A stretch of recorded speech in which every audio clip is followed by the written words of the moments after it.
Sasa day one hii, siku moja hii inavumilika na inakubalika ukiwa na mtazamo chanya akilini kwamba huu ni mwanzo. Kuna day one, alafu kuna one day. Hebu sema day one. Sema one day. Kiswahili day one ni siku ya kwanza. One day ni nini? Siku moja. Sema siku moja. Kwa ni vitu vinatazamiana hivi. Day one na one day. Lakini huwezi kufika one day kabla ya kuanza day one. Na mchakato wa day one ukiuvumilia, ukiuingia vizuri, ndio inakupeleka kufikia kwenye one day. Sema one day. One day. Kila mtu kwenye maisha haya ana day one na ana one day. Lakini sio wote wanaofikaga one day. Wengi wao kwenye day one wanaanguka. Wengi kwenye day one ugalagazwa chini.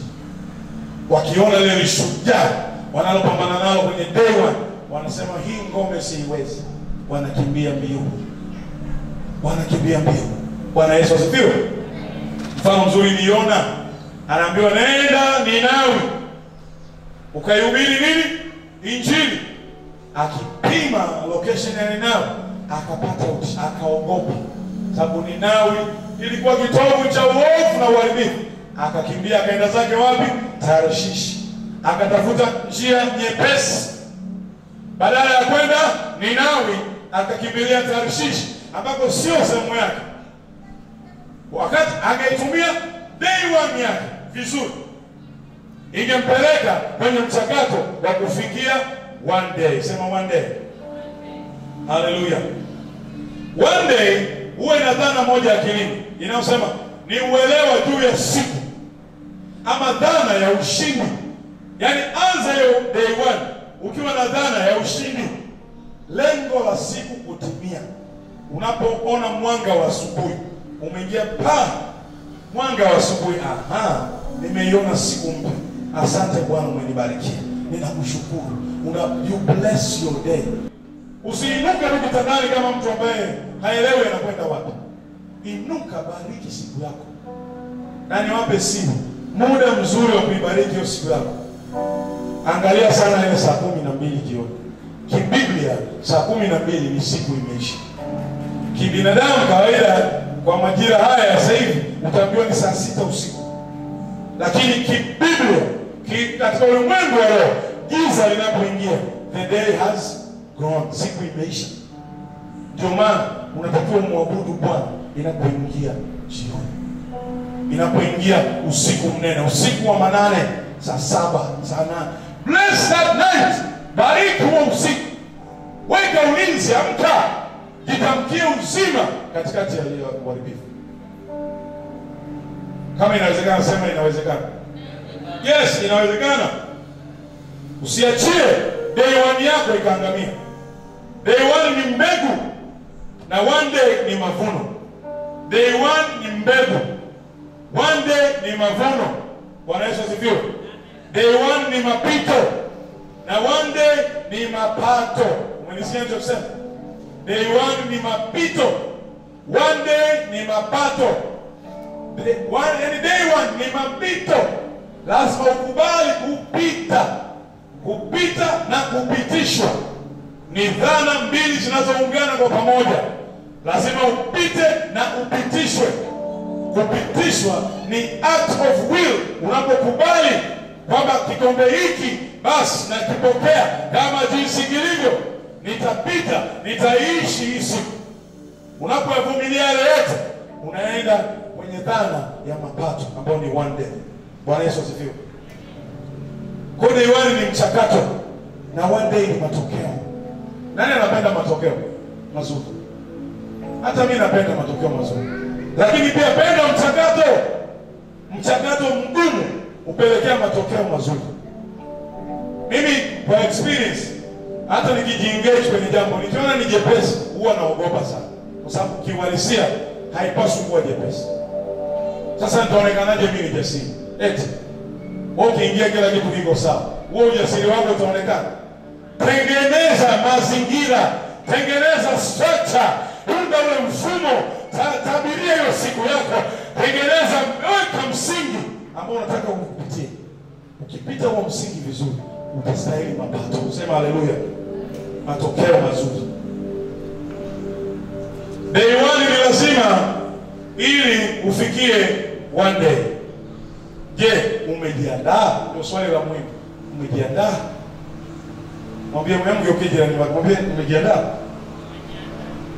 Umejiandaa? Kwa sababu inahitaji maandalizi. Kukubali kuanza hiyo safari ya mchakato. Hawajagi watu hapo, ni pagumu. Nani anapenda kuaibika? Nani anapenda kudharauliwa? Nani anapenda kujieleza kwenye vitu ambavyo hana hakika navyo? Hapa huwa ni pagumu. Lakini kwa watu wenye mtazamo wa ushindi, ukiwa na neno la Mungu ndani yako, hapa ni mahali pa kukimbilia. Unapoona jaribu, unapoona mateso, unapoona fungamano, ni mahali pa kukimbilia.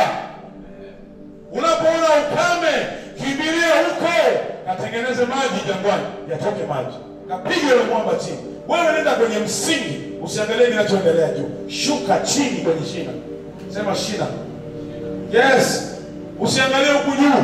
Huku juu kuna uharibifu, kuna ulaghai, kuna rangi ambazo hazina uhalisia. Shuka chini. Mwambie mwenzio nenda chini. Take it to the Lord in prayer. Nenda huko chini magotini. Piga maombi. Ukisimama hivyo unakuta unainuka na dhana ya ushindi. Ndio unaambia watu ondoa hilo jiwe. Kama Yesu alipoambia kaburini kwa Lazaro, anaambia ondoa jiwe. Wanaambia Bwana ananuka huyo na siku ondoa jiwe. Neno moja. Haondoi jiwe ili kujaribisha. Anaondoa jiwe satani, ana uzima umezingira lile eneo. Hebu sema uzima.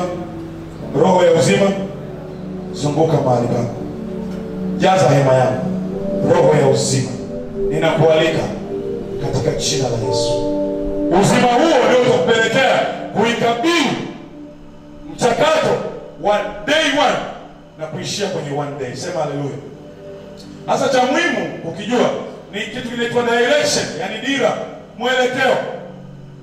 Mtu ambaye ana maisha ama mtazamo wa ujasiri lazima uwe na mwelekeo, yani direction.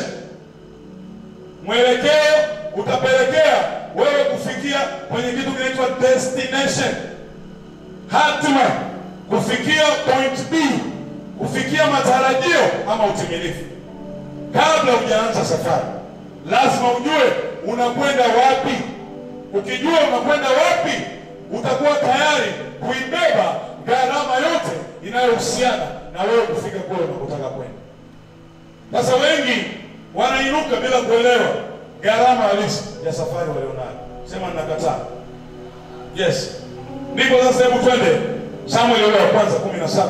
Tuanze kuona ule mchakato sasa wa direction na destination vinavyoenda kwenye maisha ya Daudi. Daudi tunamtumia hapa, ama neno la Mungu linamtumia kufunua mchakato wa maandalizi ya kuwa mfalme wa Israeli. Haleluya. Mchakato wa kuandaliwa. Mchakato wa kuandaliwa. Direction versus destination. Haleluya.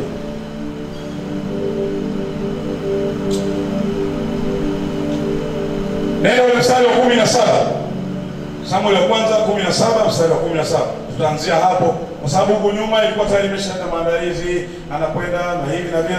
Tunaanzia hapo kwenye direction. Lazima ujue unaelekea wapi. Na direction usimama kama lango. Ndio mwanzo. Ndio day one. Tunaangalia day one ya Daudi. Nani alisababisha day one? Lakini na yeye kuitikia, aliitikia hii day one akiwa na mtazamo upi. Haleluya. Amen. Tusome ile 17.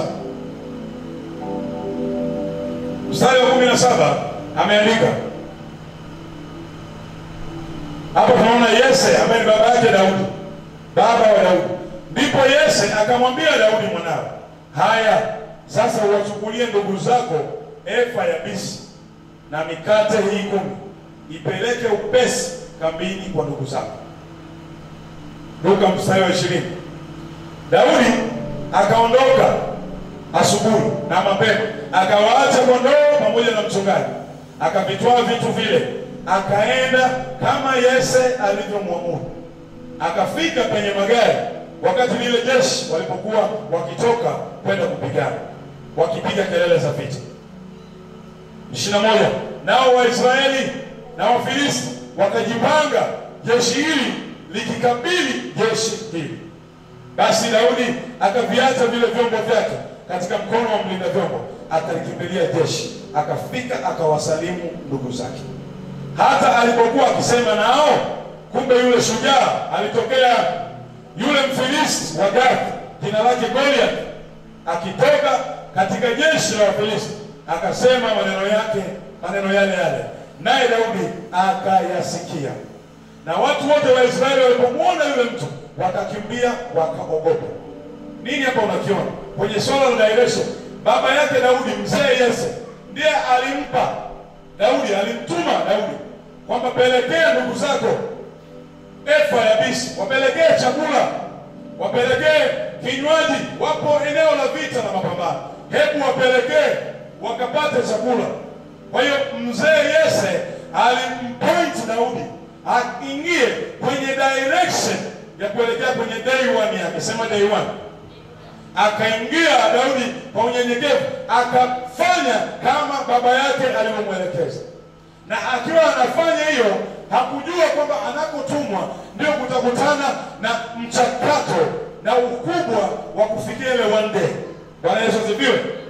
Kwa hiyo Daudi hapa alichofanya, akaikubali ile gharama, akaingia. Ndio maana unaona mstari ule wa 18 ana 19 anasema, Sauli na watu wote wa Israeli walikuwa katika bonde la Ela wakipigana na Wafilisti.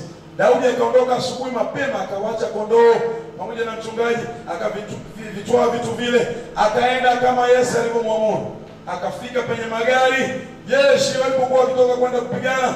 Mstari wa 22, basi Daudi akaviacha vile vyombo vyake katika mkono wa mlinda vyombo, akalikimbilia.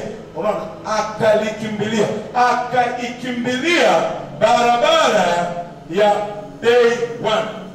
Akaingia kwenye msimu ama muundo wa day 1, msafara wa kwenda kwenye mchakato wa maisha yake. Aliukimbilia. Nimesema pale mwanzo, lazima uwe unakimbilia. Usikimbie changamoto. Sema sikimbie. Wewe kabili hii tamati jangwani, sababisha majani kuota sehemu yenye ukame. Unayo hiyo nguvu, iko ndani yako. Sema ninayo. Amen. Haleluya. Angalia 23. Hata alipokuwa akisema nao, kumbe yule shujaa alitokea. Daudi akiwa anasema na wale shujaa Goliath. Maana yake nini? Alipokuwa kwenye barabara halisi ya mchakato wa muujiza wake, wa matokeo yake, ya mapato yake, alipokuwa kwenye mpito wa mapato, yule aliyezuia mapato akajidhihirisha. Kama unaishi kwenye mapambano na mtesi wako bado hajadhihirika mbele ya macho yako, bado kuna kitu hujakiweka sawa. Lazima ujue adui wa mafanikio yako amesimamia nini, anasimamia wapi. Na utafanya hivyo kama wewe ukijirusha katikati ya ule msafara wa barabara ya mpito. Atainuka huyo anayezuia mpito. Lengo lake hataki ufike, sababu nyuma yake ndio kuna mapato ya maisha yako. Hivi mnanielewa ninachosema? Yes, lazima ukijue hicho before you engage yourself in the war. Kabla hujajiingiza kwenye vita, pambano lolote, check kwanza. Mwenzio check. Lazima uangalie, pitia njia vizuri. Ukipita ile njia vizuri ya mafanikio, adui wa maisha yako lazima atajitokeza kwa lengo la kukuzuia. Angalia hapa. Ndio hichi kitu hapa mstari wa 23. Tena nasema kumbe yule shujaa alitokea. Yaani kufika kwa Daudi pale kwa wenzake, ndio na shujaa naye anatokea. Haya Daudi alikuwa hayajui kabla hajasogea kwenye fungamano la hili jeshi. Kama bado wewe ulikuwa hujui mateso ya vita yako, kabla hujaingia kwenye maombi, kabla hujaingia kwenye dua na sala, kumuomba Mungu na kumsihi, neema yake ikushukie. Unapoingia kwenye kupiga goti na kuchukua muda wa kuomba kwa mzigo, fervent prayer. Unapoanza kuomba, Bwana anafunua picha halisi. Unaona kumbe unakabiliana na vitu gani. Omba kufunuliwa picha halisi ya mapambano yako. Na hiyo hivyo katika jina la Yesu. Yes. Yule shujaa alitokea, yule Mfilisti wa Gathi, jina lake Goliath, akitoka katika jeshi la Wafilisti, akasema maneno yale yale. Yapi? Huyu alikuwa anatukana majeshi ya Bwana. Goliathi kwa siku 40 aliwatesa wana wa Israeli pamoja na majeshi ya Wafilisti wakiwa pamoja na Goliathi, kutukana jina la Bwana na kutukana wana wa Israeli kwa siku 40. Hawakuwa na majibu, kwa sababu wakilicheki ile jamaa na maandalizi yao walitulia, hawakuwa na namna ya kufanya. Kumbe mtaalamu wa namna hizi Daudi alikuwa anaandaliwa aingie kwenye barabara ya day one. Sema day one. Direction katika jina la Yesu. Uelekeo wa Daudi ulimfikisha kwenye matuo ya uwanja wa vita ama mapambano. Majeshi ya Wafilisti pamoja na Goliath yaliwatukana Waisraeli na Mungu wa Israeli kwa siku 40 non-stop. Daudi hakuyumbishwa kimtazamo. Daudi hakuyumbishwa kimtazamo. Hebu tuone mstari wa 28. Sura hiyo ya 17. Nenda 28. Uone. Alijipambanua vizuri kabisa. Alijua Bwana asili ya ushujaa wake. Soma mstari wa 28. Anasema, naye Eliab mkubwa wake alisikia hapo walipoongea na watu, na hasira yake Eliab ikawaka juu ya Daudi. Akasema, mbona wewe umeshuka hapa na kondoo wale wachache umemwachia nani kule nyikani? Mimi nakujua kiburi chako na ubaya wa moyo wako, maana umeshuka ili upate kuvitazama vitu. Eliab alijua udogo, kaja kutazama, anakuja kuona tunavyoaibika, anamkemea arudi huko. Lakini angalia jibu la Daudi. Naye Daudi akamjibu, je, mimi nimekosa nini sasa? Je, si neno kubwa hilo? Yaani, kwa nini kuniambia namna hiyo? Kwa nini kuniambia namna hiyo? Lakini alichokisahau Daudi, ama ambacho kirosi tukiona hapa, Eliab alitumika kutest uhakika na uthibitisho wa maamuzi ya Daudi, kwa sababu Eliab ni kaka wa Daudi.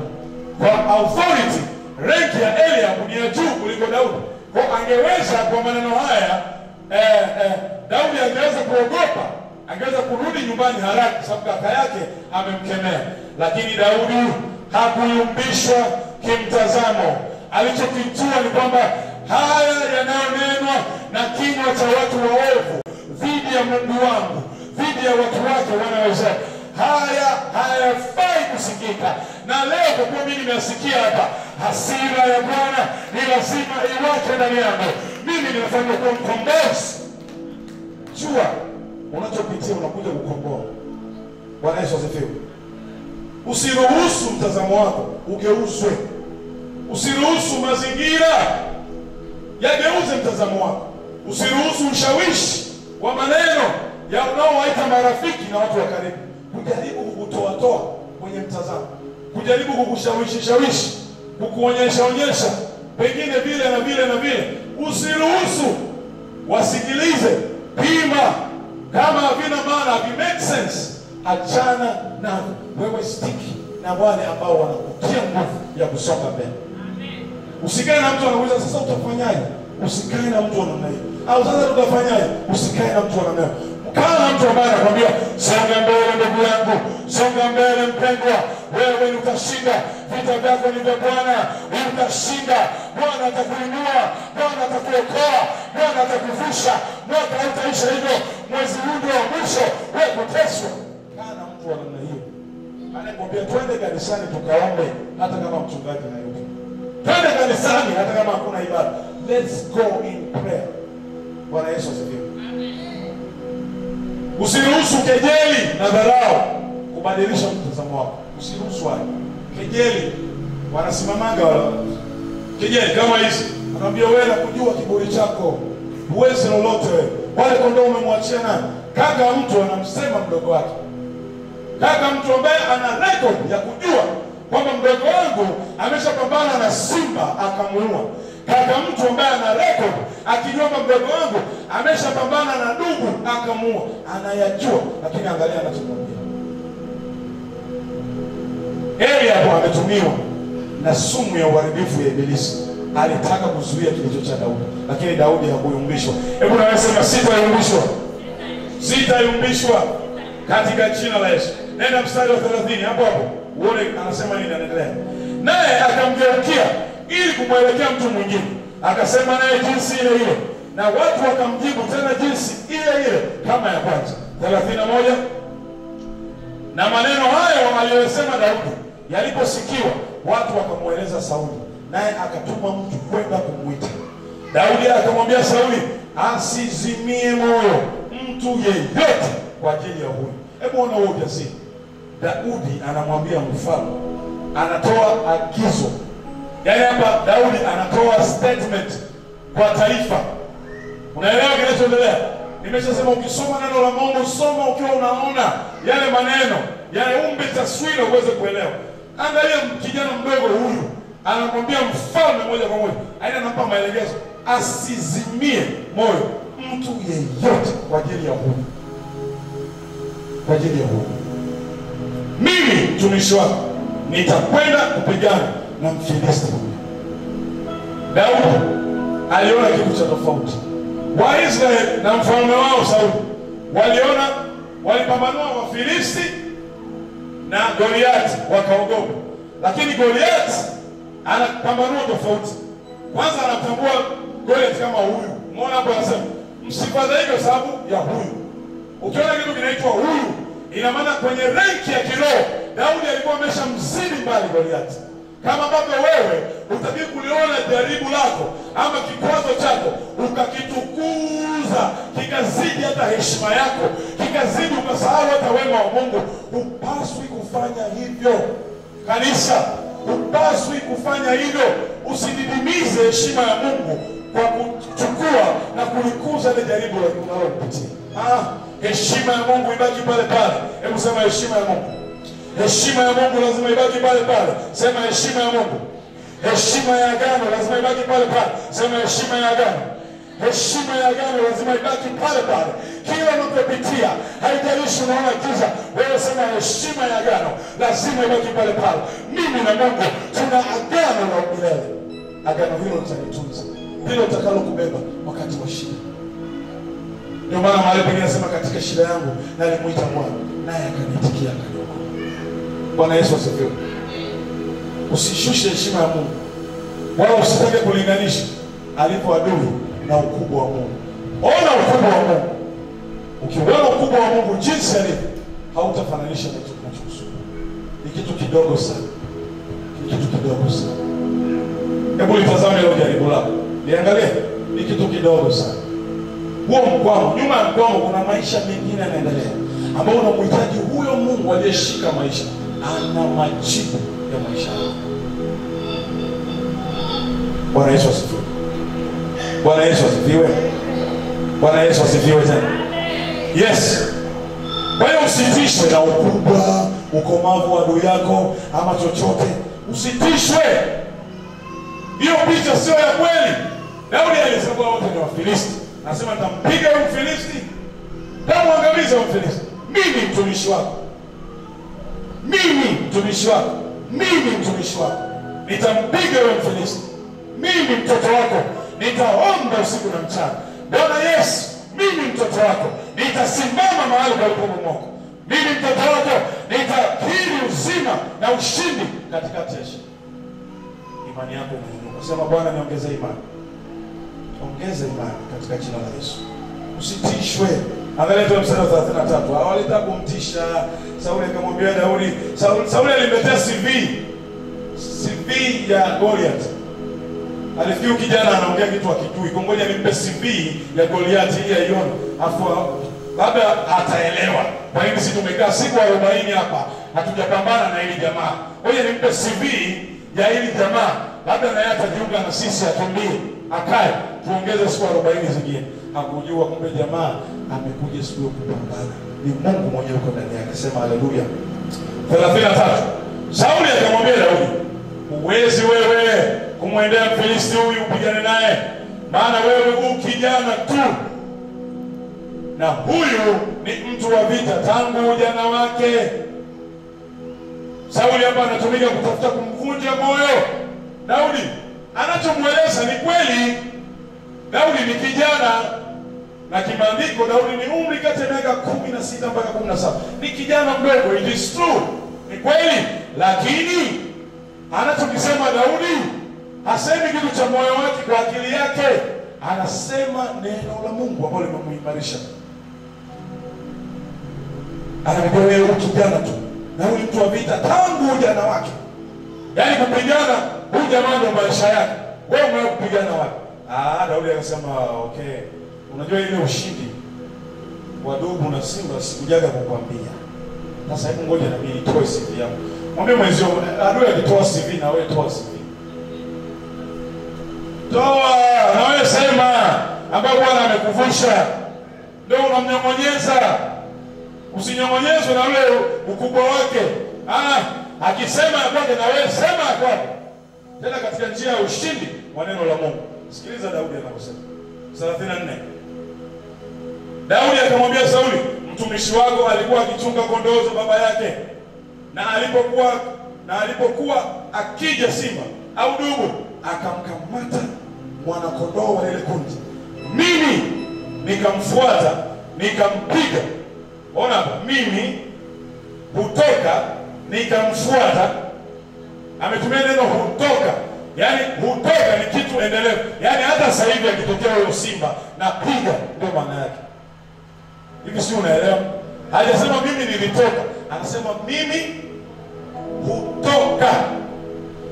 Yaani hata huyu Mfilisti aliye mbele yetu leo, mimi nitatoka nimpige, kama nilivyokuambia hapo. Kwa hiyo anaweka sentensi yake katika wakati endelevu. Ni timilifu lakini endelevu, kwamba mimi hutoka na kumpiga. Ni mara ngapi umeeleza mbele ya adui yako? Anasema nikamfuata, cha kwanza, yaani nasogea alipo adui. Cha pili, nikampiga, nikampokonya kinywani mwake, mpaka kwenye kinywa anafika. Nikampokonya kinywani mwake, na akinirukia humshika ndevu zake, nikampiga, nikamua. Jamani, huo ni ujasiri wa kawaida. Dubu, simba. Akapiga CV nyingine, akaendelea, akashusha nyingine ambao alikuwa juu. Let me tell you, anambia ngoja nikwambie na mimi ujue uimara wangu. Sijaanzia hapa. Hii vita imeanzia kwenye nyika. Najua ninachopambana nacho. Tayari nilishaonyeshwa ili pambano, na alijua. Bwana Yesu asifiwe. Anaendelea 36. Mtumishi wako alimuua simba na dubu. Pia huyu Mfilisti asiyetahiriwa atakuwa kama mmoja wao. Unaona? Yaani huyu Mfilisti amejichanganya. Sema amejichanganya. Yaani amejichanganya. Kwa ameingia kwenye vita asiyojua anapambana na nani.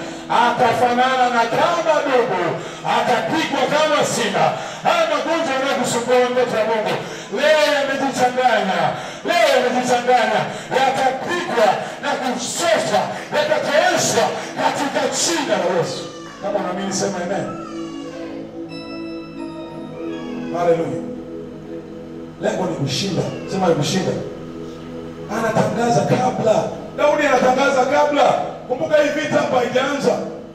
Mzee huyu mfalme anamshawishi kijana, lakini kijana naye anamshawishi mfalme. Tuone nani mwisho anashinda katika nguvu ya ushawishi. Baada ya Daudi kusema na huyu naye atakuwa kama wao, kwa sababu amewatukana majeshi ya Mungu aliye hai. Kosa kubwa sana. Kwa kuwa amewatukana majeshi ya Mungu aliye hai, huyu mtu amejikanyaga, amevuka mipaka, na anastahili adhabu. Ina maana adhabu itakayompata huyu Mfilisti ni adhabu ya kimbingu. Anastahili kupigwa na kuteketezwa, asionekane tena katika jina la Yesu. Piga makofi. Vita ya Bwana haipigani kwa jinsi ya mwili. Vita ya Bwana haipigani kwa jinsi ya mwili. Ndio maana tayari Daudi anayosema, anayasema kwa jinsi ya mwili, lakini maneno anayotamka sio ya jinsi ya mwili. Kwa sababu mtu kwa hali ya kawaida hawezi kuonyesha ujasiri wa namna hii. Ndio maana baada ya hapo mfalme Sauli akafunuliwa, akaona huyu bwana yuko serious. Sasa mimi nafanyaje? Ngoja nimuandae, nimwekee mazingira ya wepesi. Maana anachokidai inaonekana anakijua. Basi aende. Sababu 37 Daudi alimwambia waje, akasema, Bwana aliyeniokoa na makucha ya simba na makucha ya dubu, ataniokoa na mkono wa Mfilisti huyu. Sauli akamwambia Daudi, nenda na Bwana atakuwa pamoja nawe. Nenda. Day 1. Je, hii nenda ni nyepesi ama ni nzito? Tuongee ukweli. Hii nenda ni nyepesi? Ni kitu kizito. Ushawishi umetumika wa kutosha. Lakini vita ni ya Bwana, haipigani kwa jinsi ya mwili. Sasa twende 38 mpaka 40. Tuone jinsi gani vita hii ni ya Bwana, haipigani kwa jinsi ya mwili. 38. Ndipo Sauli akamvika Daudi mavazi yake ya vita, akamtia chapeo ya shaba kichwani, akamvika dirii. Naye Daudi akajifunga upanga juu ya mavazi yake, akajaribu kwenda. Mara alikuwa hajavijaribu, maana alikuwa hajavijaribu. Daudi akamwambia Sauli, siwezi kwenda na vitu hivi, maana sikuvijaribu. Basi Daudi akavivua. Maana yake nini sikuvijaribu? Yaani anasema katika mchakato wangu wa maandalizi kwenye vita ya huyu Bwana, hainitaki mimi kuyatumia haya unayonipa wewe. Hii ni jinsi ya rohoni, haipambani na upanga. Kwa hiyo mfano, hivi vitu kwanza ni vizito, nikivibeba neno vinanizuia, kasi yangu inapunguzwa. Kwa hiyo sitaki kuvitumia hivi. Huyu mimi namweza katika ulimwengu wa rohoni. Nimeshaona ameshindwa. Hapa natakiwa kufanya kinachoitwa utimilifu. Nipige, aanguke chini, afe. Okay. Akaendelea, tuendelee kusoma. Uone mchakato mzima. Vitu vikao vizito, hivi siviwezi. Daudi akavivua, akaachana na, kwa sababu haviendani na asili. Kama angeshinda kwa upanga, angesema huyu ni shujaa, Eliabu kaka yake ni mwanajeshi, kwa labda amemtrain huko nyumbani na anajua mbinu, anajua. Cha Mungu huwa kinajisimamia chenyewe. Sema chenyewe.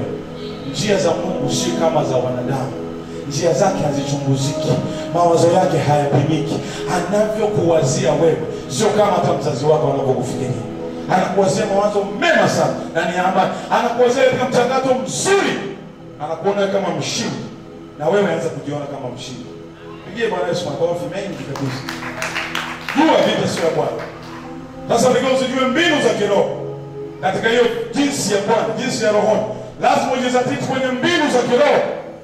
Sikio lako liwe sensitive, uwe active na sensitive kwenye mambo ya rohoni, na hasa kuhusiana na sauti ya Bwana anapozungumza. Umsikie, umuelewe anachokwambia na ukifanya mbinu za kiroho, kwa sababu atakachokukwambia anakileta kama mbinu ili ushinde. Ndio maana anakukumbusha mstari fulani. Ukiukumbuka mstari, unautamka katika maombi, katika namna ya kupambana, unasambaratisha kazi za adui katika tamko la ukiri wako. Haukumbushi mstari ili ujidaie kwa hali ya kawaida. Unakumbushwa neno fulani la Mungu ili likuchomoe hapo ulipo. Kwa hiyo ni mbinu, sema mbinu. Ni mkakati. Basi jua hizo mbinu za kiroho. Na ujue hiyo mikakati ya kiroho ambayo Bwana amekuwekea ili wewe uwe mshindi. Lazima uboreshe mtazamo wako wa mambo ya roho. Utazame kama Bwana anavyotazama. Usitazame kama wanadamu. Usitazame CV ya Goliathi wa maisha yako ukaogopa. Usitazame vigezo vya interview ambao unaenda kesho.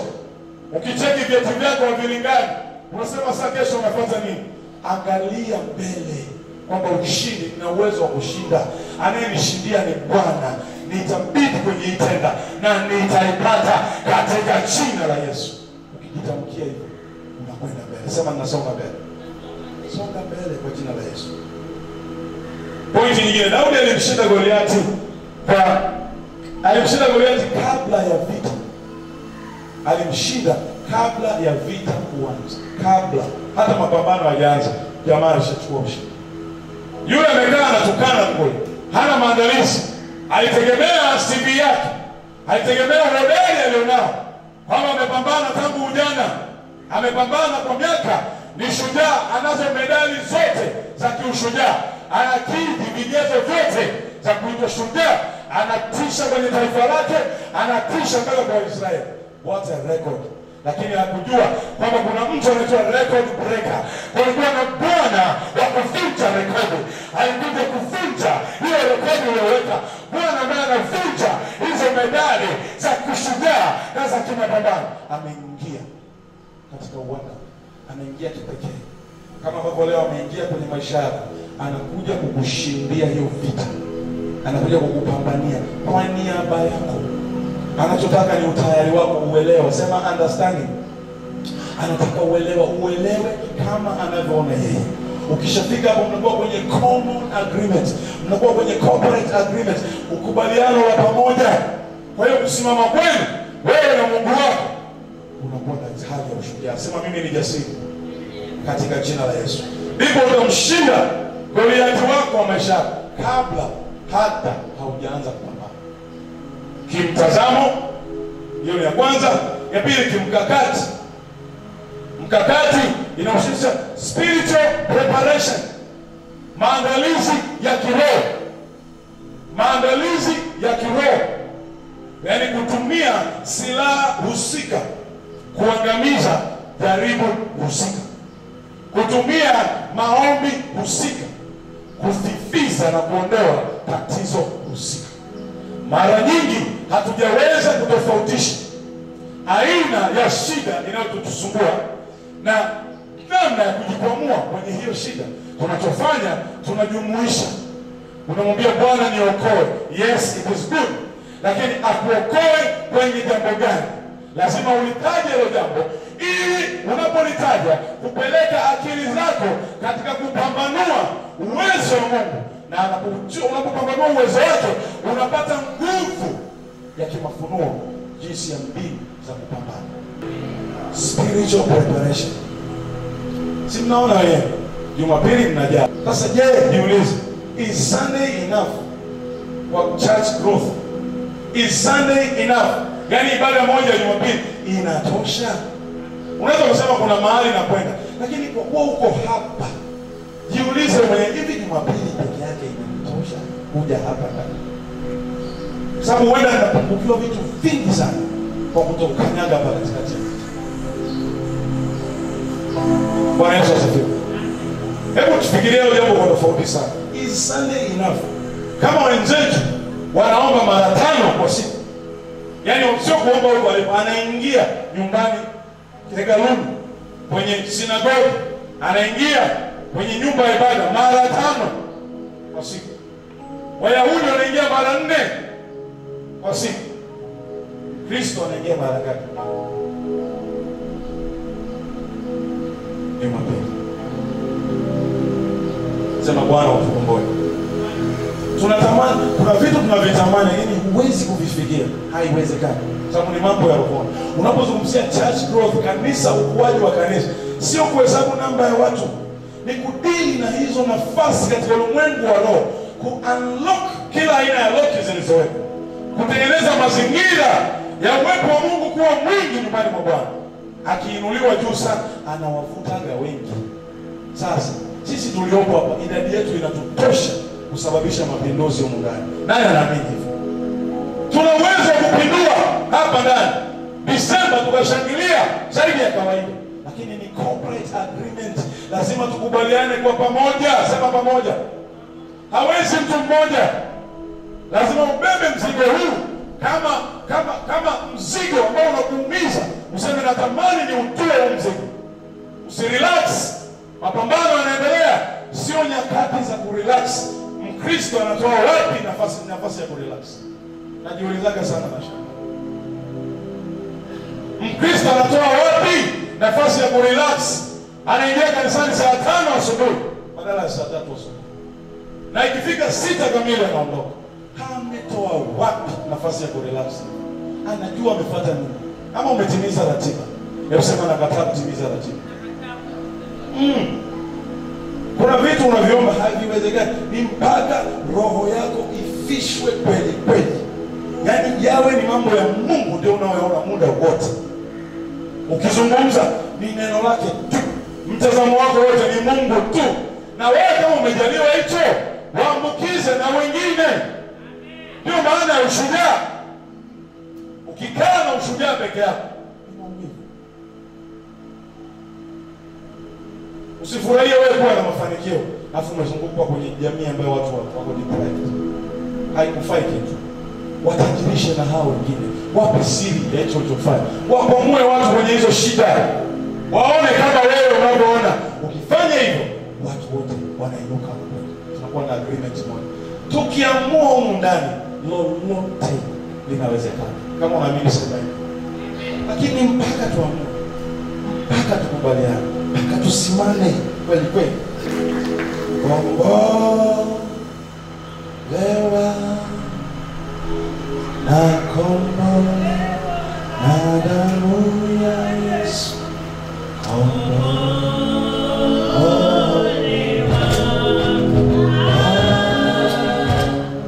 Mimi mwana wake kweli.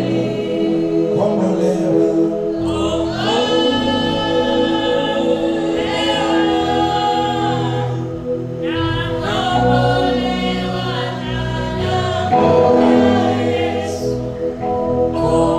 Wanadamu wanajidai nini kama siku mzee yako Bwana?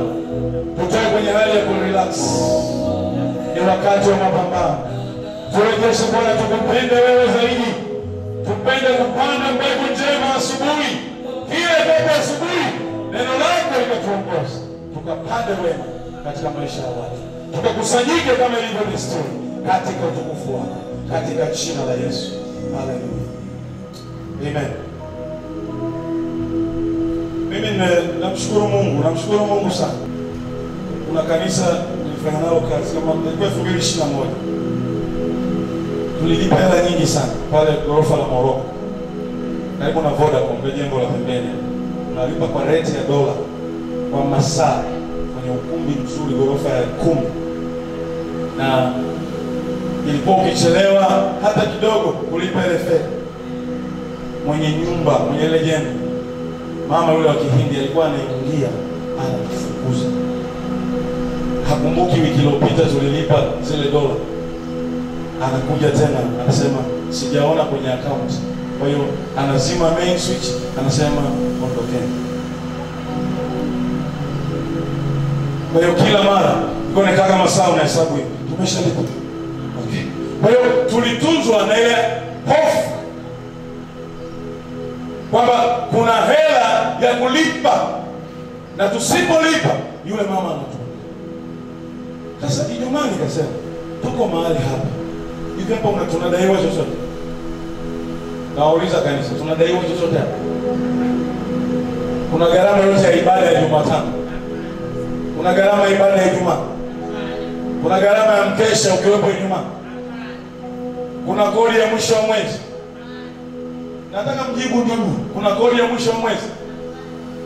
Kwa nini hatutumii neema hii kuleta mapinduzi katika ulimwengu wa roho kwenye eneo la Mbezi Beach? Hamuoni kama hii ni dalili ya sisi kuipeleka Mbezi Beach kama jinsi ilivyo? Look at this location. Angalia hii location. Peleka 5 years from now, itakuwa picha namna gani Mbezi Beach? Can you see? Unaweza ukaona? Unaiona gharama ya unapotakiwa kujisatiti na kujipanga kama muamini wa kanisa hili. Sio muamini believer in Christ wa eneo hili. Kwamba unapaswa usimame kwenye nafasi gani?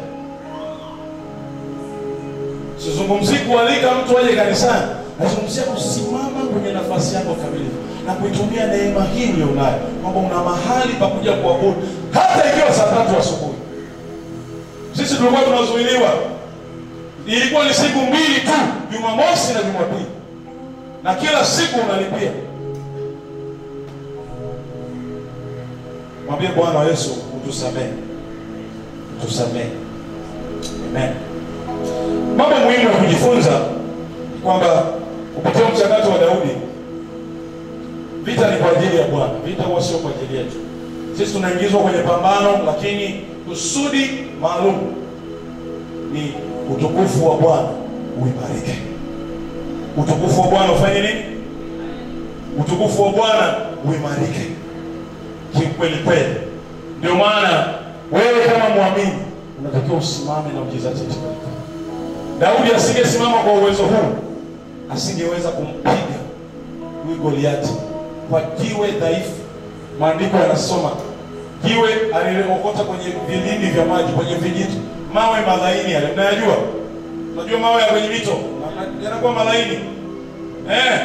Tofauti na upanga, si nini, mishale, zile naivera alikuwa amevikwa dirii na zote alivitoa. Sema hivi, alijivika naivera ya kiroho, alijivika dirii ya kiroho, yani haki, ngao ya imani. Alijivika kitu kinachoitwa bumara, neno la nguvu ya Mungu ilikuwa juu yake. Akasimama. Bwana akamwambia, tafuta mawe laini. Aimbisha wanaojiona wana nguvu, waimbisha kutumia kitu kinyonge, jiwe laini. Afu shabaha yako unapozungusha ile kombea,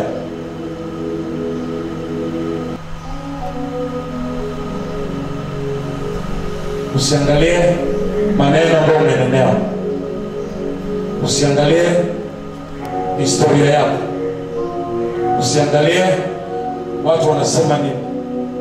Unapozungusha hilo jiwe, angalia hilo jiwe linakwenda kuwa ufunguo wa yale yote ambayo unayatazamia ya wewe kufika kiwango cha juu. Kwa hiyo unapopiga ile shabaha, lenga kwenye kichwa. Ukipiga kwenye kichwa, umemkamilisha adui, umteketeza. Kuanzia sasa maombi yako badilisha. Sema nitabadilisha. Usiombe kama unampamba adui. Shambulia kwenye kichwa. Sema kichwa. Ukipiga kichwa, umezima nguvu zake zote. Umezima nguvu zake zote katika utukufu wa jina la Yesu. Ndicho alichofanya Daudi. Akazungusha ile kombeo. Ukienda nyumbani usome, muda umetuishia hapo. Lakini alizungusha ile kombeo, akaachia ile jiwe. Ilikuwa ni skadi ya moto. Kwenye ulimwengu wa roho, kasi ya ile skadi haikuwa kama ile jiwe lilivyoenda.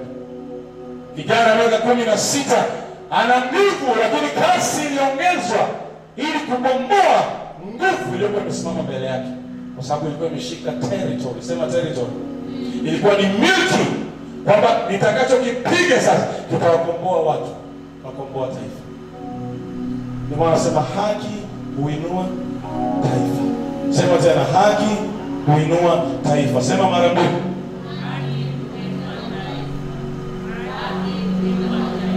Mwambie Bwana Yesu, nivike haki yako. Nivike haki yako kuanzia sasa, ili nisimame kama mshindi. Goliati wa leo ni lile jambo ambalo linakutolea wewe furaha. Goliati leo ni ile linalofifiza amani kwenye moyo wako. Huyo ni Goliati, anazuia cha Mungu, anazuia usiwe vile Mungu anataka uwe. Goliati leo usimama kama kikwazo kuzuia usifikie mpenyo. Anajua ukifika kwenye mpenyo umetoboa. Lakini nayo habari njema, kikwazo chako unachopitia ndio kipimo cha utayari wako kuingia kwenye ushindi. Sema haleluya, piga makofi. Kikwazo unachopitia ndio kipimo. Tuwe ndio kipimo. Unaandaliwa kukabili, kuvaa hiyo crown. Vita ya crown huwa ni ngumu. Watu wanapenda kupendeza kwenye crown, lakini sio rahisi kufikia crown, hasa ukiwa nje ya agano. Tumenunuliwa kwa thamani sana, lakini kazi ya kutunza hilo agano ni wewe kujibidisha katika mambo ya Mungu. Sema mambo ya Mungu. Mambo ya Mungu ni kuwa mstari wa mbele. Kama Kristo alivyokuwa mstari wa mbele, amekuwa mtangulizi. Wakolosai 1 anasema awe mtangulizi wa mambo yote. Ndicho Kristo alichofanya. Awe mtangulizi wa mambo yote. Na wewe kama muamini, wewe kama mtoto wake, lazima uwe mtangulizi. Sema nitatangulia. Nitakuwa mstari wa mbele. Nitahubiri habari njema. Nitakuwa kielelezo. Nitakuwa chachu ya mabadiliko kwenye jamii yangu kuanzia sasa katika jina la Yesu. Yes. Yes, piga makofi. Yes. Na iwe hivyo kwa jina la Yesu. Yeah. Goliathi aliwatesa wana wa Israeli. Aliwafinyilia, walikuwa wamebanwa siku 40. Lakini wasijue ule uzito wa wale kubanwa ilikuwa inaandaliwa zinga ya mlango mkubwa katika siku ya 40. 40 yako wewe ni lini? Jiulize. Wewe leo ndio siku yako ya 40. Usimame imara. Mwambie mwenzo simama imara. Ikifika saa ya kuomba, omba kweli kweli. Sisemi omba muda mrefu, nasema omba kweli kweli. Kuna tofauti ya kuomba muda mrefu na kuomba kweli kweli. Omba kweli kweli. Kwa mzigo, ukiwa unajua nafasi yako na haki ambayo Mungu amezingatia. Kama hujui, tafuta kwanza haki yako kama mtoto wa Mungu, ili ukipeleka maombi yako. Ndio Daudi anasema maombi yangu yanafika kwa moyo uliopondeka, hawezi kudharau. Ni moyo wa Mungu, mtoto wa Mungu. Yaani kila atakachokinena, kila atakachokiomba lazima kitimie. Kama mvua ishukavyo toka mbinguni kwenye ardhi, na neno lake la kinywa chake halitarudi, litatimiza, litatenda aliahidi atatenda. Tumaini simama juu. Kama mvua ishukapo kutoka mbinguni kwenye ardhi, na neno lake la kinywa chake halitarudi, litatimiza, litatenda aliahidi atatenda. Tumaini. Jua kitu kimoja tu, kwamba majaribu unayopitia, majaribu yako yote ndio ushuhuda wako wa baadaye. Haya ambayo yanakutesa sasa hivi, hiyo image ulionayo sasa hivi, baadaye itageuzwa kuwa ushuhuda. Watasema muoneni Tekla, yule aliyekuwa ombaomba. Muoneni Jennifer, alikuwa barabarani anauza karanga. Ona leo ana supermarket. Huyu alikuwa anauza mboga sokoni. Ona leo anasafirisha mboga mpaka China. Oneni huyu alikuwa messenger kwenye ofisi hii, angalia leo ni executive director. Hayo unayopitia, ile mikomo unayopitia, majaribu yako ndio ushuhuda wako wa baadaye. Embrace that opportunity with passion. Furahia mchakato, usikimbie mchakato. Usiondoke kwenye kusudi, angalia kusudi. Ujitunze kwenye barabara ya kusudi katika jina la Yesu. Ishi kwa imani siku zote. Ishi kwa imani siku zote. Ishi kwa imani siku zote. Ishi kwa imani siku zote. Usimwache Yesu wala maneno aliyosema. Usiache neno lake. Fuatisha barabara uliocholewa kama mtoto wake. Uwe moto ndani ya moto. Uwe moto ndani ya moto. Imani yako lazima ichochee. Mwenye haki wangu wataishi kwa imani, naye akisita, roho yangu haina furaha naye. Hatutaki kumhuzunisha Bwana. Tutaishi kwa imani. Tutasambaratisha kila kilichosimama mbele yetu kwa ushindi mkubwa katika jina la Yesu. Tunapoingia kwenye maombi, hebu jiandae sasa. Mwambie Bwana, niko tayari kuzungumza na wewe kwa namna ya kipekee. Nimesikia jinsi ambavyo ulimwezesha, ulimpa nguvu Daudi akaweza kusimama kama mkombozi wa taifa la Israeli. Aliweza kusimama akapiga Goliathi, akapiga Wafilisti, wakakimbia akasambaratisha. Lakini akuishako akakata kichwa cha Goliathi, na alikata kichwa cha Goliathi kwa upanga wao wa Wafilisti wenyewe. Yaani upanga wa Wafilisti wenyewe, upanga wa watesi wenyewe ndio ulikata kichwa cha ndugu yao Goliati. Na mimi katika siku ya leo ninasema shimo walilonichimbia watadumbukia wenyewe. Shimo walilonichimbia watadumbukia wenyewe. Kila maneno waliochimba kwa ajili yangu yawarudie sasa, yageuke sasa katika jina la Yesu, katika jina la Yesu. Haya, kwanza kuomba tukabidhi mbele za Bwana. Rudisha maneno, rudisha Yesu, rudisha maneno. Kila ulichotamkia, ulichokitamka kinyume na mapenzi ya Mungu, anza kurudisha, anza kutamka, anza kurudisha, usiniangalie, anza kuomba, anza kutamka, anza kurudisha katika jina la Yesu. Tumia mamlaka uliyopewa katika jina la Yesu. Tumia asili yako ya ujasiri katika Yesu Kristo. Tumia asili yako ya ujasiri katika Yesu Kristo. Timiza yale uliyonenewa, timiza yale uliyokutendewa, timiza dua zako na sala zako. Geuza sasa, badilisha, badilisha kila ulichosema kama wewe wa kuanguka. Haisiweza, haitawezekana katika jina la Yesu. Sisikie tukiomba, omba, fungua sauti hiyo. Nyanyua sauti yako uende mbinguni. Take your voice to heaven. Peleka sauti mbinguni kwa jina la Yesu. Sauti mbinguni ifikie Bwana. Ufikie wewe katika jina la Yesu Kristo. Katika jina la Yesu, kwa damu ya Yesu Kristo. Katika jina la Yesu Kristo. Ukisikia watoto wako tunakuitia yeye Bwana. Tunaomba kusaidia naye Mungu. Maombi yako.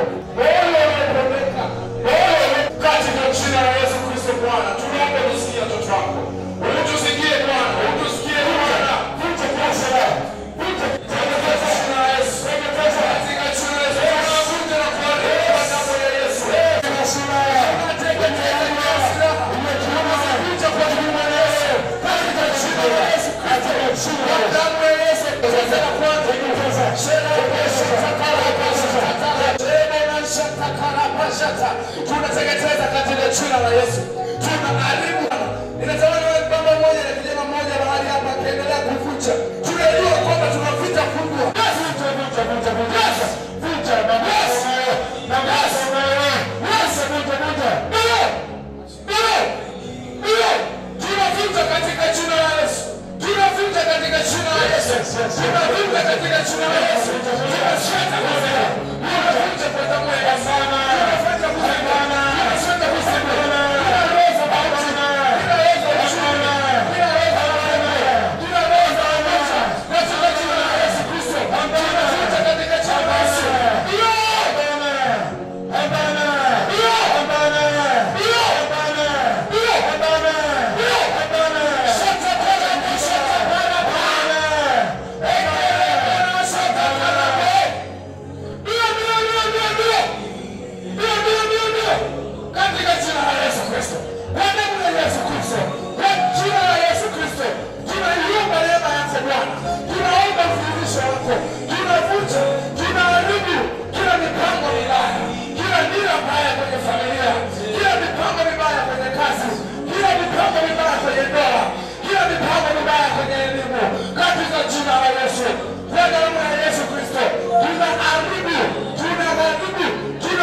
Nikapigwa kikamilifu. Naomba unitazame kabisa usoni. kama hivi unavyoniona tangu Alhamisi sijala. Tangu Alhamisi, na sio kwa kupenda. Nimefosiwa kuwa katika mazingira haya kwa makusudi, na nilijua kwa nini nimefungwa dunia. Sababu cha kwanza, jicho langu la kulia mpaka sasa hivi na waona kuna moshi, yani siwaoni vizuri. Na ilikuwa zaidi ya hivi. Lakini leo naona ni ushindi hata nikiwatazama hivi na waona. Ili kwanza tu nikasema, nimepiga sehemu sahihi. Sababu najua kuna viwango ukivifikia vizuri katika kutorment watu wa adui, lazima akasirike, ajaribu kuibua namna, aibuibue namna. Kwa mimi aliniibulia namna, akataka kunipofusha macho. Nikasema nitakuwa mtu wa jicho moja. No, nikaanza kukataa, cancel kila silaha. Lakini nikaona hali inazidi kuendelea. Nikiwashwa taa naumia. Ijumaa asubuhi naumia. Nimekuja hapa kuhubiri nikiwa naumia baada ya Ijumaa. Sikusema kitu, lakini nilijua kuna kitu, kuna level nimefikia. Nimechokoza mamlaka ya juu zaidi. Kwa mimi lazima nipande vizuri. Kwa hiyo niliposhindwa kula nikasema okay, tusile wote. Twende mimi na ninyi. Tuone nani atashinda. Na Jumapili nikasimama. Ni Jumamosi hali imekuwa mbaya zaidi jana. Mbaya kuliko mnavyodhani. Mbaya kweli kweli. Mbaya kweli kweli. Maumivu makali ya kichwa. Kijicho huoni kabisa. Unaona ukungu, unaumia mwanga ukipita. Maumivu makali. Na baadaye ikasababisha kichwa kuuma sana, mwili ukachemka. Baadaye nikaanza kutapika, unatapika hata usafi. Mpaka usiku wa manane nilikuwa natapika. Ukisikia harufu ya chakula ni hasira, unachukia. Lakini nilijua kwamba kuna mahali nimefika, nimechokoza na nimefanya. Ukifanya kitu kizuri cha kuaibisha nguvu za shetani, Bwana anakutia nguvu kwa upya. Nani anatamani kurudishwa leo tumike? Nilikuwa asubuhi kidogo nimpigie mama Konsolata mwambie leo siki. Na yeye mwenyewe amenipigia asubuhi sio aliwazani. Nikapokea simu kama shujaa. Namwambia habari asubuhi, niko njiani. I am coming. Hakuna kuacha, usiache ambacho ndio umeitiwa. Simamia hapo mpaka mwisho. Atakayesimama mpaka mwisho, huyo ndiye anapokea tijara ya Yesu. Simama hapo mpaka mwisho. Usitishwe na uharibifu. Usitishwe na uovu. Usitishwe na ugonjwa. Simamia kweli ya Mungu. Pigie Bwana Yesu makofi. Naomba tuwe neema. Nipe Bwana Yesu. Nipe neema yako. Nisimame. Nisimame. Nisimame. Nisimame. Hata nisipokula siku 2 ama 3. Nipe neema yako. Nisimame. Nisimame. Katika jina la Yesu. Nipe neema yako. Nisimame. Nisitende mwenye kusudi. Nililokiti. Nitasimama. Pigie Bwana Yesu. Na Bwana atakukinga. Kila mtu ana njia yake. Sisemi hivi usemee kuona mimi nitatokewa na Bwana. No. Hiyo ni mimi, ni mambo yangu mimi na Mungu wangu. Hiyo kesi ni sisi wawili. Haikuhusu wewe. Wewe una njia yako, endelea kusafisha hiyo njia yako. Sema nasafisha. Safisha njia yote. Uende vizuri na Yesu wako akuokoe na uwe faida kwa watu wengi. Bwana akuinue, Bwana akutunze, na neno la leo likajenge maisha yako kwa upya. Pigie makofi Yesu tayari kwa Bwana. Haleluya mtakatifu. Amen. Basi tuketi. Nani amebarikiwa na neno leo? Amen. Bwana amepandisha viwango. Naona viwango vipya. Kipigieni makofi, yani viwango vipya. Amen. Tutambue wageni kipekee. Kama kuna mgeni anatembelea siku leo, umeabudu nasi kwa mara ya kwanza, nione mkono wako haraka kama umeabudu pamoja nasi kwa mara ya kwanza. Yes, kuna mikono. Jamani tupige makofi. Yes. Yes. Nenda wape mkono. Shake their hands. Yes, fanya hivyo. Yes. Hallelujah. Hallelujah. Hallelujah. Yes, yes. Piga tena makofi kwa ajili yao. Karibu mgeni na Mungu akubariki. Baada ya ibada tuonane. Mpe mkono jirani yako, mwambie nimefurahi tumekaa pamoja. Imekuwa baraka kumwabudu Mungu pamoja na wewe. Lakini pia kipekee na kiurasmi tumefurahi kuona uwepo wa Mama Komba. Jamani tupige makofi kwa ajili yake. Bwana ameendelea kumtunza na kumuimarisha. Tupige tena makofi kwa ajili yake. Haleluya. Mkono ambao uko karibu. Bariki sana. Jamani tuongeze makofi tena. Tuongeze makofi tena. Yes, yes. makofi mbona yanaeleweka? Piga makofi vizuri.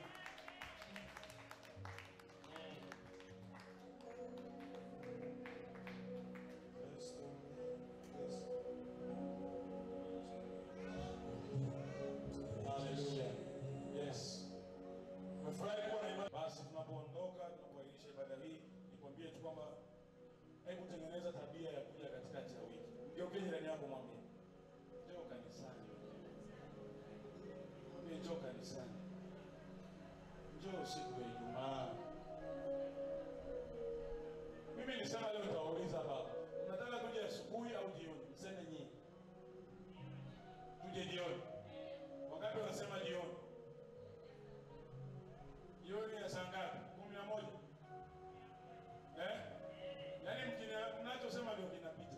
Wanaosema jioni saa 11 mikono juu. Naiona mikono.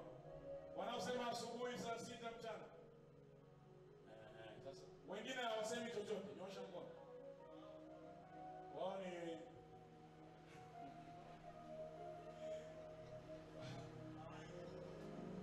kwenye falsafa, kuna falsafa ya mrengo wa kati.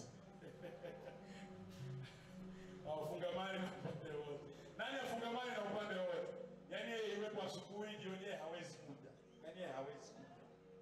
Haji ibadani, haji. Hata ukimwambia saa 2 usiku yeye hawezi kuja. Nyosha mkono juu. Haya, ninyi mliobaki mnasemaje? Mtajitahidi.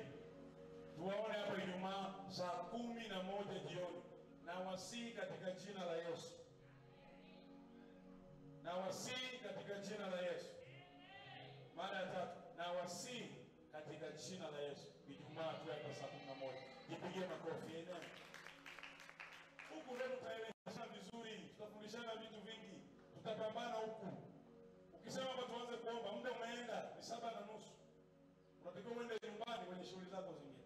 Lakini ukija Ijumaa na baadaye tutaongeza Jumatano, sababu tuko eneo letu. Tunajiachia katika nyumba ya Bwana. Na tunazoeana, tutaweka mikakati, itatimia, tutacheki, tutajua tunaendeleaje. Baada ya kujawa na zoni, kwa maana zoni yetu ni hapa. Sema hapa ndio zoni yetu. Mwambie mwenzio. Tukutane hapa. Amen. Amen. Basi usimame tuweze kuahirisha ibada yetu katika siku ya leo. Simama juu. Hallelujah. Hallelujah. Basi nyosha mikono juu tuweze kuomba. Bwana tuwekee ulinzi. Baba, bariki watoto wako katika ibada hii ya leo. Wamekuja nyumbani mwako siku hii ya leo wakiwa na hali ya kutamani uso wako uangazie wakati wako, wakiwa wanatamani nuru yako iangaze mbele yao. Asante Mtakatifu kwa sababu umesema na mioyo yetu kwa namna ya kipekee. Kwa kupitia neno lako tumejikumbusha juu ya ujasiri wetu katika Bwana na nafasi zetu za namna ya kupambana na utayari wa kukabiliana na majaribu. Asante Bwana kwa sababu kuanzia sasa hakuna kikwazo kitakachotuzuia, hakuna uharibifu utakaotuharibu, wala hakuna adui atakayetutoa kwenye direction.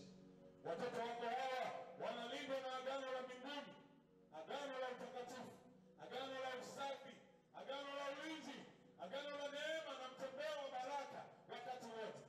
Wakiwa kwenye biashara zao, uangazie nuru ya uso wako. Wakiwa kwenye kazi zao, waangazie nuru ya uso wako. Wakiwa barabarani, wawekee ulinzi, mamlaka, malaika watoke mbinguni kwa namna ya ulinzi, wema wako wafunike katika jina la Yesu. Uhesabu hatua zao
kwa vyeo. Tunatamani tupokee shuhuda za moto wa elevation, watu wapate promotion katika jina la Yesu. Viwango vingine katika kila eneo la maisha. Bwana, ukatushangaza na pendo lako, ili nyumba yako ikaimarike, ili Sayuni ikastawi, ili Sayuni ikastawi. Tukasimame Bwana katika kila eneo, tukawe mashahidi na mashuhuda wa wema wako ambao umewaachilia kwenye maisha yetu. Tukaone faida kwa kutumainia wewe. Kama Daudi alisema, mtumainie Bwana ni kama mlima Sayuni, hautikisiki, hawatikisiki. Watu hawa wakaa milele. Tunaomba juu ya chachu na shauku ya kukupenda wewe, kukuishia wewe na mali zetu na akili zetu na yote tuliyopata kama self accumulation, yote tuliyomiliki. Bwana, fungamano la kunyenyekea na kujishusha, kutokuona yale uliyotupatia kama ni makubwa kuzidi rehema zako, bali tuone yale uliyotupatia kama fursa ya kulifiri ukuu wako. Panda mbegu njema ndani ya moyo wa kila muumini kuanzia sasa. Kila mtu ajione kwamba anafaa na anahitajika katika nyumba ya Bwana, katika jina lako Yesu. Ninafungamanisha hatima njema kwa kila aliyemwamini, hata wale wanaotufuatilia kwa njia ya mtandao wako online. Bwana awabariki popote mlipo. Bwana awabariki popote mlipo. Bwana awajaze popote mlipo. Bwana aongeze nyua zako, atanue uwanda wako. Usiishie pale unapojiona, bali uanzie pale ulipoishia, kwenda mbele katika vipimo vya kimungu, katika jina la Yesu Kristo. Baba, bariki watoto wako. Baba, wapandishe watoto wako kutoka kiwango kimoja mpaka kiwango kingine, wote tukue kama kanisa la kwanza kwenye Matendo ya Mitume. Unasema ulizidisha kanisa na kanisa likakuwa, watu wakiwa na upendo, watu wakichukuliana mizigo, watu wakisaishana, watu wakibebana, wakikumbushana yale yapasayo kutenda, bila hofu, bila woga, bila wasiwasi wote. Tufike ujasiri. Naomba roho ya ujasiri katika jina la Yesu. Hakuna hofu, hakuna hofu, hakuna giza, hakuna giza. Na kemea giza, hakuna giza. Toka wewe giza. Kila mtoto wako akaone kama jinsi unavyomuona. I am praying for understanding, uelewa. Mtoto wako atakaposoma neno hili, atakapofanya marudio, akapata uelewa wa mbinguni na sio uelewa wa dunia, katika jina la Yesu Kristo. Yote yanawezekana kwake amini. Ili mwisho useme sana, useme wale waliopindua ulimwengu wamefika mpaka huko. Tusaidie Bwana, tuwe record breakers, tukavunja rekodi za ufalme wa ibilisi zilizowekwa kwenye anga la Mbezi Beach, zilizowekwa kwenye kanisa la Mahanaim, zilizowekwa kwa watoto wako. Vunja rekodi zote. Tuanze mwanzo mwingine ambao utaweka msingi wa neno lako kama mwamba wenye imara. Asante Bwana kwa sababu umetutendea hayo yote. Weka mkono kama mtu anayepokea. Bwana akujibu siku ya dhiki. Jina la Bwana Mungu wa Yakobo likuinue, akupelekee msaada toka patakatifu pake, na kukutegemeza toka Sayuni. Azikumbuke sadaka zako zote na kuzitakabali dhabihu zako. Akujalie kwa kadri ya haja ya moyo wako. Tushangilie wokovu wako kwa jina la Mungu wetu. Tuzitweke bendera zetu. Bwana akutimizie matakwa yako yote. Piga makofi na mshukuru sana.